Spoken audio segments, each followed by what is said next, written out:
Dans la salle à Nogent-sur-Marne, donc pendant ce congrès, on entendait des cris « Morin, démission ».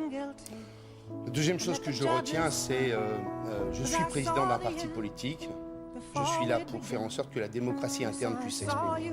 Et j'ai constaté qu'au cours de ce congrès, Jean-Christophe Lagarde avait eu un comportement de voyou. Jean-Christophe Lagarde, numéro 2 du parti. Je le dis, non mais les comportements de voyou, quand on fait venir des jeunes qui n'ont absolument aucun lien avec le nouveau centre et qui ont comme seule mission de hurler et de crier, puis de déjeuner et de partir ensuite dès 14 h du congrès pour donner l'image de l'éclatement, de la division. Alors, ça a été réussi, mais moi, ce que je retiens, c'est l'absence totale de respect à l'égard des militants du Nouveau Centre qui sont venus de toute la France pour débattre tranquillement, pacifiquement des différentes motions. Et de l'autre, on a quelqu'un qui ne respecte même pas la démocratie interne du parti.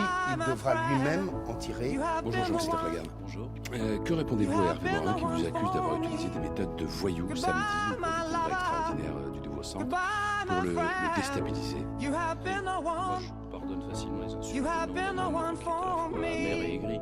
Songez le pauvre qu'il y a 15 jours, il se croyait encore un candidat à la présidentielle ou un destin présidentiel. Et quand il organise un congrès extraordinaire de notre parti, il amène à peine 300 personnes dans une salle. C'est, je pense, ça qui est plutôt que de chercher à trouver des Hervé Morin, il y avait ce week-end un congrès extraordinaire de votre parti, le Nouveau Centre. Ça a chauffé pour vous. Vous avez eu peur pour votre job de président? Écoutez, moi, je retiens de ce congrès deux choses. La première, on m'expliquait que ma démarche, qui était celle de porter un projet pour cette élection présidentielle, était une aventure individuelle. Pas encore François Sauvadet, Jean-Christophe Lagarde le rappelaient sans cesse durant des mois pour miner cette campagne. Je retiens que 70% des militants du Nouveau Centre ont soutenu ma démarche. Et si on y ajoute l'une des motions qui était celle déposé par le président des Jeunes qui appelait à voter François Bayrou, ça veut dire que 85% des militants du Nouveau Centre affirmaient qu'il fallait un candidat centriste au premier tour de l'élection présidentielle. C'est donc un désaveu absolu pour François Sauvadet et Jean-Christophe. Pour être tout à fait précis, c'était 80% des militants qui ont voté, c'est-à-dire un tiers seulement des militants. Écoutez, si les autres avaient eu envie de manifester leur désapprobation, ils pouvaient tout à fait voter. Il y a eu 35% de participation, mais c'est la première fois qu'on votait par Internet et c'est d'un taux de participation. Est-ce qu'il est vrai que vous avez fait venir des dizaines de jeunes gens qui, selon lui, n'ont rien à voir avec le parti pour le huer et appeler à sa démission au cours de son intervention? Alors c'est faux, mais c'est particulièrement choquant de sa part. Ces gens-là, ils ont des noms, des prénoms, ils ont une couleur de peau. Elle ne leur plaît pas. Ce vote effectué dans des conditions démocratiques irréprochables vaut beaucoup plus que les hurlements venus de personnes à qui on avait dit de prendre le bus sans savoir d'ailleurs pour un certain nombre d'entre eux à quelle manifestation ils allaient.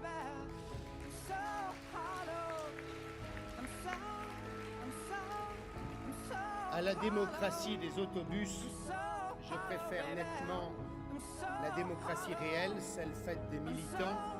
Et quand un certain nombre de collaborateurs du parti m'expliquaient qu'en arrivant les bus de Drancy, certaines personnes disaient « Mais qu'est-ce qu'on vient faire là? C'est quoi cette histoire-là » Je me dis que on n'avait pas besoin de ça pour que chacun puisse s'exprimer et porter son projet. Si je vous comprends bien, vous accusez Hervé Morin d'avoir commis une sorte de délit de faciès, c'est ça? Je dis en tout cas qu'il devrait apprendre à connaître ses adhérents. Vous savez, il a déclaré par exemple sur une radio que les gens étaient venus manger gratuitement. C'est 10 € pour venir applaudir Hervé Morin, voire pour le contester. Et qui ont comme seule mission de hurler et de crier, puis de déjeuner et de partir ensuite dès 14 h du congrès pour donner l'image de l'éclatement, de la division. Est-ce que ce congrès extraordinaire a quasiment signé l'acte de décès du Nouveau Centre? Moi, je ne vais pas passer ma matinée à commenter les propos d'Hervé Morin. Non, mais là, on dépasse le cas d'Hervé Morin. Est-ce que le Nouveau Centre a encore un avenir? Est-ce que c'est encore un parti qui a un avenir? Je le souhaite, mais il faudrait-il que le président se repose, qu'il appelle à rassembler, qu'il cherche ou qu'il à s'en aille. Digérer. On verra à l'automne. Pour l'instant, nous avons des élections législatives et des élections présidentielles à préparer. Moi, je ne suis pas dans une quête personnelle ou dans un combat de direction.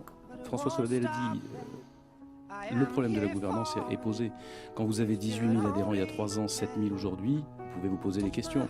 Et la question, c'est pas de savoir si vous avez des boucs émissaires. La question, c'est de savoir si vous êtes à la hauteur.